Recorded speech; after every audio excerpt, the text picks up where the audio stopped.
lang sila pick sa Pero Vice, mapasama ka na naman sa mga survey. Yeah. Oo nga. Mapasama ka na naman sa mga survey. Naku, napapagod lang sila. Kasi sinama siya sa suling survey. Si Vice Ganda for President. Merong konting percentage, kaya kaso malabo, syempre. Pero Vice, may nakikita ka bang potential leader natin sa 2028? Well, I'm still rooting for Lenny. Everyone is rooting for Lenny. And I'll explain why. Tuloy lang natin si Vice. Sabi na siya na hindi siya tatakbo. Well, let's see, marami naman nagsabing diba, kung sila lang hindi na sila tatakbo, pero dahil sa clamor at sa kagustuhan nilang makapagsilbi. Kasi ang desisyon ng pagtakbo, pagiging Pangulo, hindi naman yung desisyon para sa sarili. Exactly. Kasi it's more of a calling di ba? Maraming sumusuporta sa'yo. Right now, if you look at the survey, talagang number 2 si Lenny. Di ba? Si Tulfo parang nagiging siya, si Raffy Tulfo, parang nagiging second in command kung sino yung, kunyari, halimbawa, sinuportahan niya si Lenny, lalakas si Lenny. Sinuportahan niya si VP Sara, lalakas si Sara Duterte. Parang ang meron kay Tulfo ngayon is a strong support base.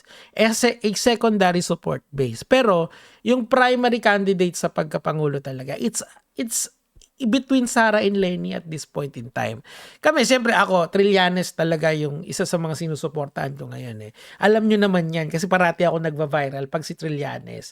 Hindi ko naman sinasadya yun. I just like him. Yun lang talaga. Alam niya ng maraming taong nakapaligid sa akin ngayon that I'm supporting Trillanes because I just like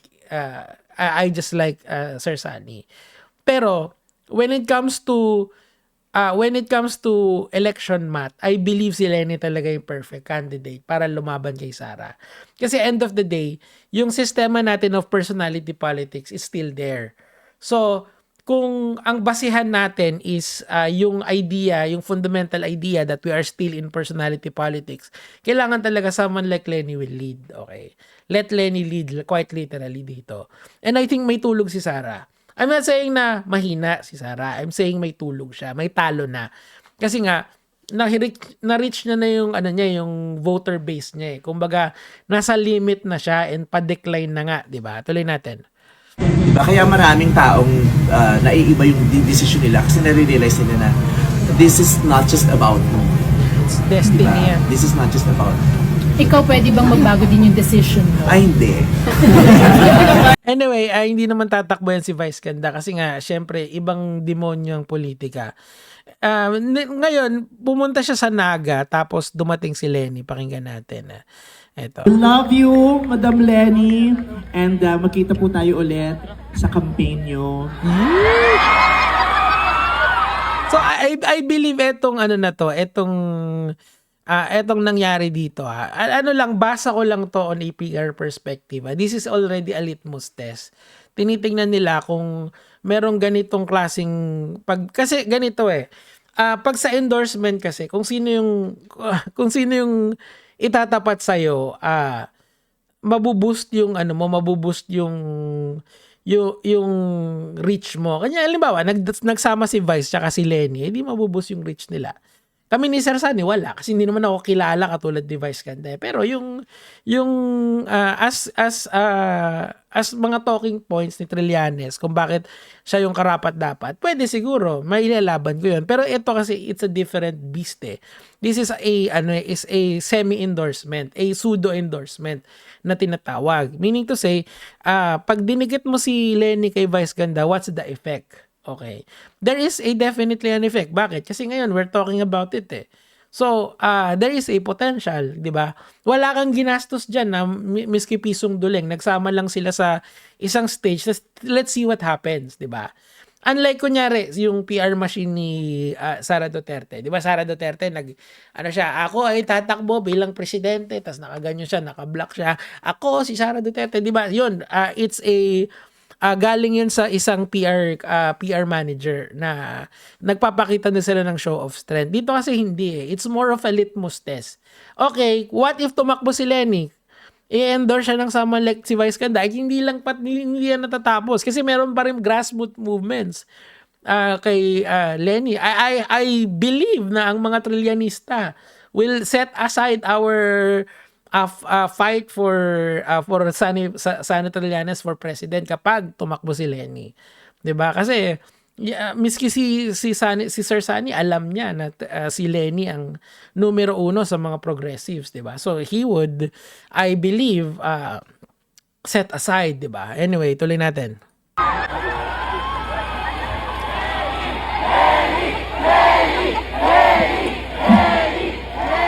Huwag kang ma-pressure. Next year pa tayo mag-a-announce. For So now, this is a pseudo endorsement na to kung titignan nyo. Let's see kung anong mangyayari.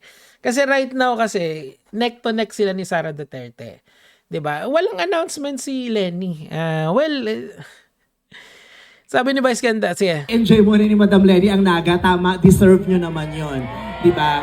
Hindi niya yun iniisip ngayon kasi bilang mayor, talagang ang utak niya, ang Nakafocus puso sa niya, Naga. ang katawan niya, nakadevote sa inyong lahat dahil So according to the Tweety Birds talaga, wala naman talagang balak na si Lenny. Pero the thing is, the numbers are saying otherwise.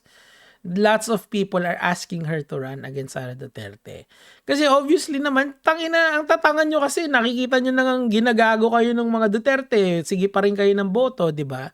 Ewan ko sa inyo, kung gusto nyo ganyan na gantihan sa politika, o sige, baka magantihan na ako, baka maserjak ako, go, di ba? Pero, tandaan nyo, pag kumuha kayo ng estupidong politiko na magnanakaw at saka gaganti lang, edi yari kayong lahat kasi pera nyo yung gagamitin eh. Edi dito na lang kayo, safe bet na tinatawag, walang kalaban. Baka malanasan nyo na yung good governance, tapos sunod yung iyo po, si Vico, edi happy-happy ang Pilipinas. Yung SOP hindi 100%, 20 na lang ulit. ako at sinumpaan niya ito hanggang matapos yung kahuli-huling oras ng kanyang termino bilang mayor ninyo. Pero pagkatapos doon, Baka naman. promise po, magpapakalalaki ako, tumakbo ka lang ulit. Baka hindi ko may pangako yun. So let's see, 'di ba? Kasi this is quite an endorsement from Vice Ganda. I hope Lenny reconsiders. Mga trillianista po ay nasa likod niyo, Ma'am Lenny. Alam ko naman, hindi pa ako wala naman kaming official group, pero sigurado ko lahat po ng trillianista ay sasali po sa campaign niyo kung sakasakali po, ma'am. Consider it, ma'am. Actually, meron akong niluluto rito eh.